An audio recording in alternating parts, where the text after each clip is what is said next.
Was this really a finale, or was it more so just a setup for what's next? Starting off with 1 month ago, Cena Boy and Gunn's wife chatted up, then he starts singing and embarrassing himself. This was cringe levels 3000. It was cringy as shit. Chris thinks she's special, and she's like, nah, I agree, she ain't that special at all. She's only special because Gunn made her special. You know it's true. Then they're drinking some shots, and you can just tell she wants some cock. Masculine Gunn's wife goes off on this freckle because she gets triggered so damn easily, and Cena Boy calms down her masculinity. Then she becomes a goddamn woman! Then we get some more chatting, and they get on the fucking boat! About time if we get to see if this was an orgy or not.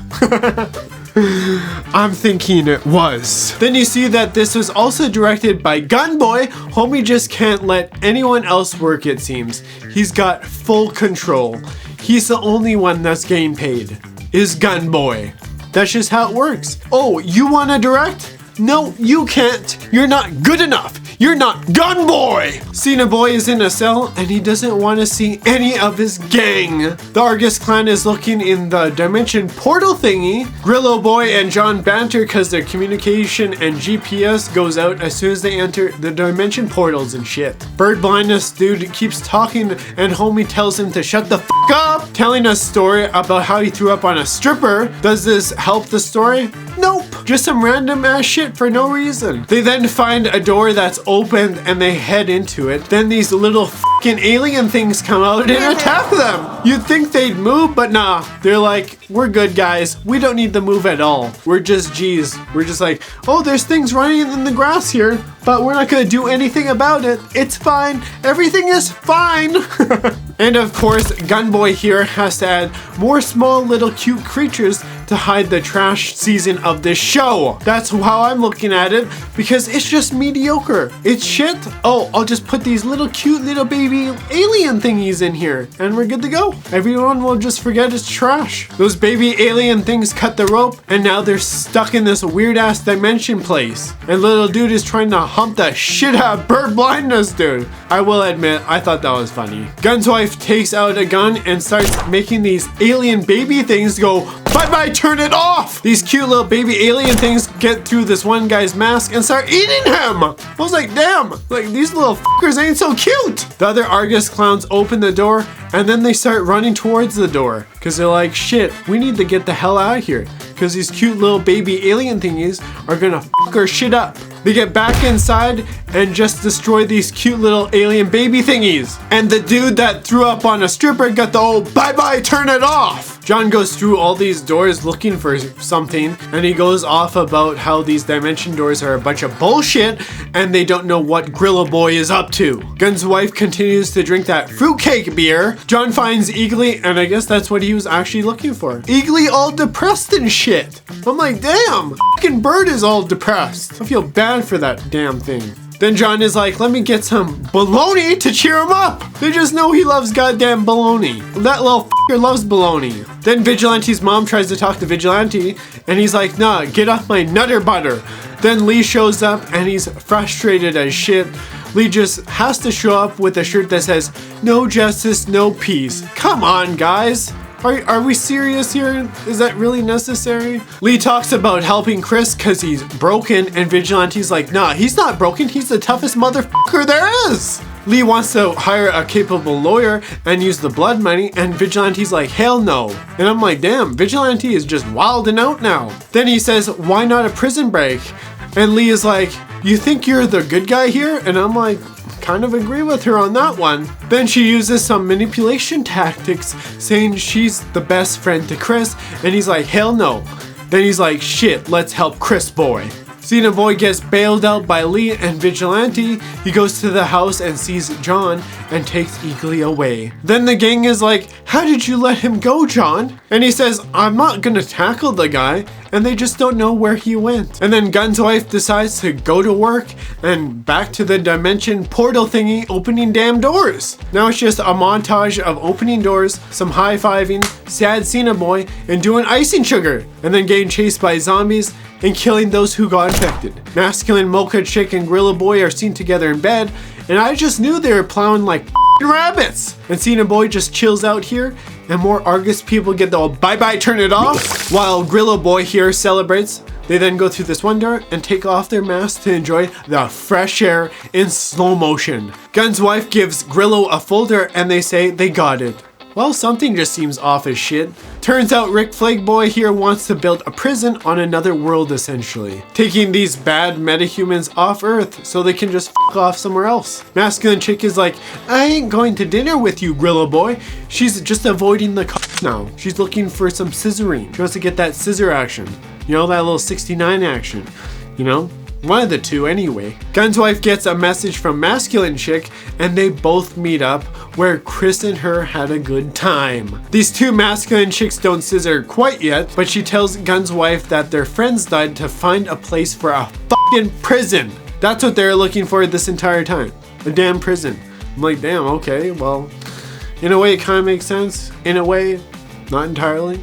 You could just make everybody go bye-bye, turn it off! And all I could think of was Mocha Masculine Chick has a change of heart all of a sudden after being a fucking knob. Then we got the trio Scissoring Sisters. How to scissor.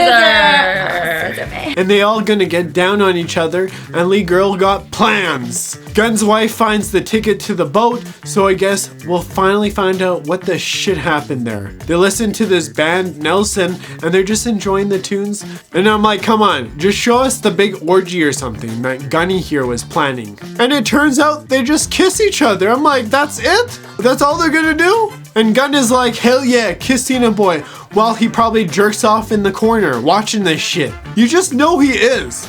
Gun Boy be doing that. Kissing Cena Boy. Oh, yeah. Oh, I love it. Yeah, you know he's got a chair in the corner in his bedroom. Guaranteed.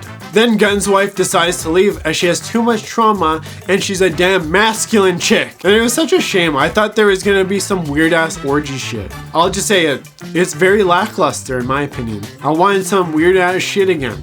But Gunn was like, no, we're gonna do some normal shit for once.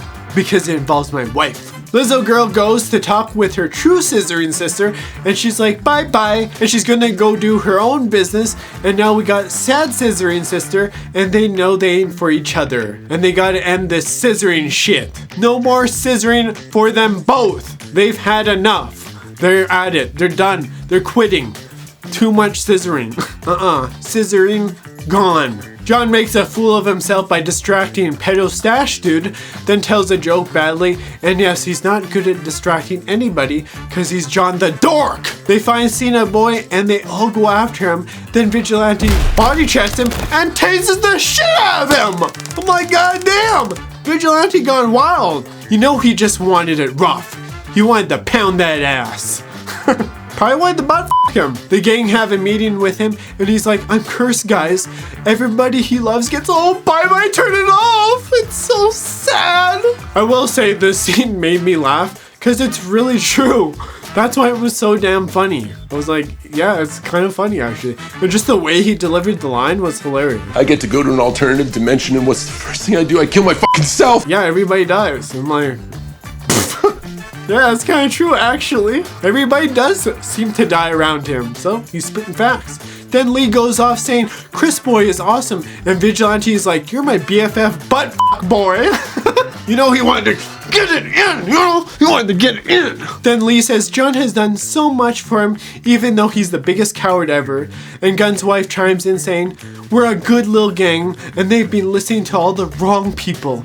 And let's stand up and fight together as a team. And it's actually the sad gang. They're all crying.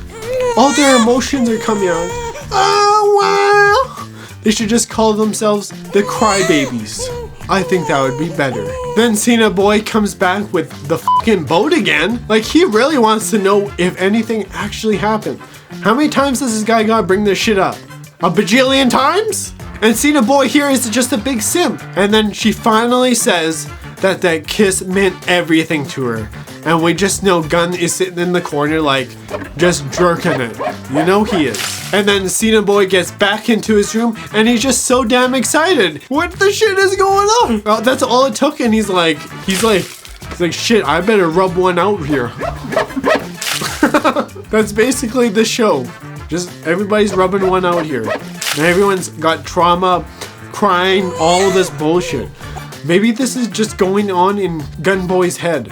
Does he like to cry every day? It seems like he cries every day. He's like, oh my god, this seems so beautiful! Now we get a montage of them collecting all the money from Vigilante's room, and then this Foxy Shazam band is playing for what feels like 10 minutes or something, while the gang set up shop and doing some dumbassery things. Gunboy was like, we just need to show this band off, don't we? Then Gunboy has to have like a slow motion shot of the whole gang coming together in this formation, I guess in a line or some shit, and they're all joining and walking together. And then we see Bird Blindness Dude and Cheeto Boy joining the gang, and I was like, of course they do. It makes sense. They couldn't tolerate doing other bullshit. Then there's just a slow-mo shot of all these fruits walking. Then we got Bird Blindness Dude asking Vigilante facts about spiders, and of course Vigilante Boy gets all the facts wrong. Homie knows nothing about these spiders. Then we go back to more singing and shit, and they're all having a great time. John and Eagly finally do a little more bonding together. Turns out Cena Boy and Gun's wife are at this damn concert, and they're just having a good time.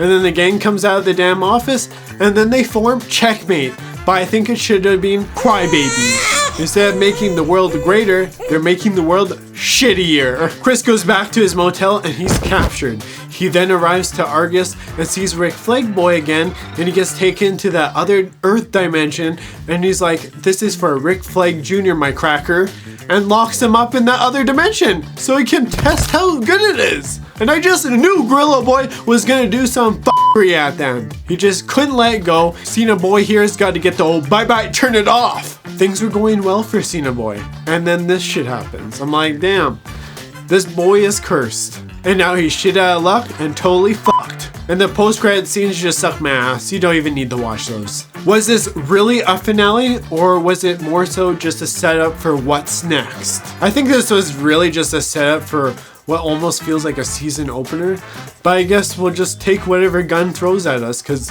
he's the only one doing anything with this shit. And I think it was an okay season overall. It's definitely like a 6 out of 10. I'm not gonna remember much from this besides them drinking all the fruitcake beer and having an orgy party. Other than that, it's not very memorable besides the butt fucking. The only ones here that was butt fucked was the audience with this mediocre show. It's good to see how far Peacemaker has come, but honestly, it wasn't that interesting of a season. And season 1 is just better. And I do think Gunboy still has lost his touch. Absolutely not. Yeah. After that shit fest of Super Wimp Boy, I think everything has really gone downhill. You see Gorilla Boy satisfied here? Well, why not subscribe and keep up with more satisfying videos here?